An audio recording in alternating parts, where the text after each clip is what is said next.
Now we're going to get to the point where we talk about how do we identify when a market moves from trending back into bracketing. I'm going to show you 3 nice little setups, strategies, techniques you can use to observe and identify potential turning points. We will develop these strategies also further on the blackboard later on. So let's go through them one by one. So there are 2 methods, but 3 examples that we're going to talk about when we talk about potential turning points from a trend back into bracketing.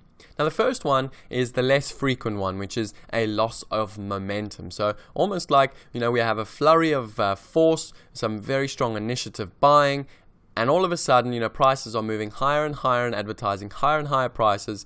All of a sudden, there's just a real lack of interest to show initiative at higher prices. So it's not to say that buyers don't want to be long, it's just that they don't want to show initiative at higher prices. Now, at this point, volume simply dries up, or the lack of interest in new business dries up. Now, we need that new business in order to continue to see the market initiating at higher prices. So if everyone is fully committed and no one is left to participate, well then it's very simple. There's a lot of, you'll have obviously the initial longs that bought at the beginning of the trend. You'll have more longs that bought sort of in the mature phase. And then you'll have some weaker longs that bought sort of at the back end of the trend. And those weaker longs are likely to be the first ones that will liquidate those longs, and then we ultimately start bracketing. So this is the first sort of example that we will talk about when we talk about potential reversals in the market, and I'm going to show you examples and how they look in the volume profiles in the slides ahead.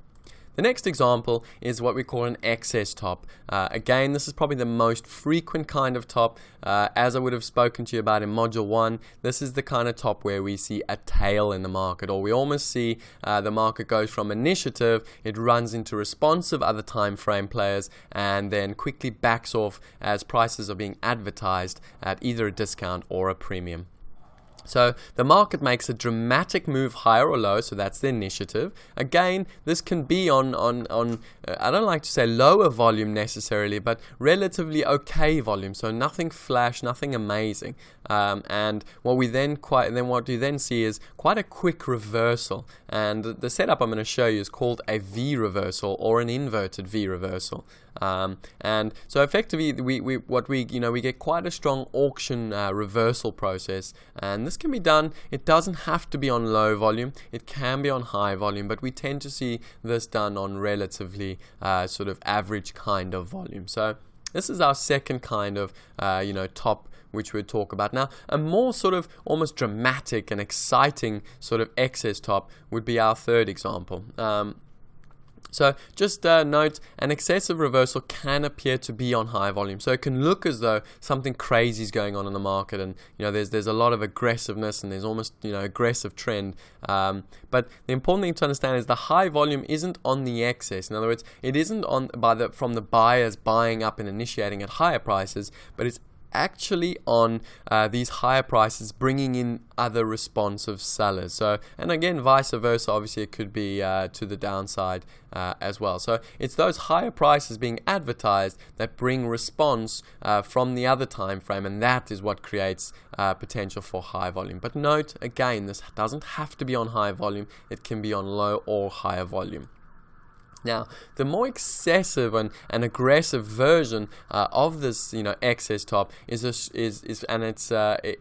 it's what we call a strong excess reversal. And how we identify between the two is very simple. When we get a strong excess reversal, we tend to see a pickup in the volatility, so range expansion. We see quite a lot of volume, and we see excessive prices. So we see a combination of volatility, volume, and excessive prices. Whereas in just an excess top, we tend to see a pickup in relative volume and obviously a reversal. So the big difference here is we see the volatility and the volume change quite dramatically. Now, the reason we want to identify and differentiate between these two types is that when we have these real sort of excessive type tops being formed, we get very strong reversals, but more important, the tops or bottoms they make become crucially important pivot points, and that's why we identify between the two, because a top that's made on volatility, volume, and excessive prices is far likely to hold for a longer period of time,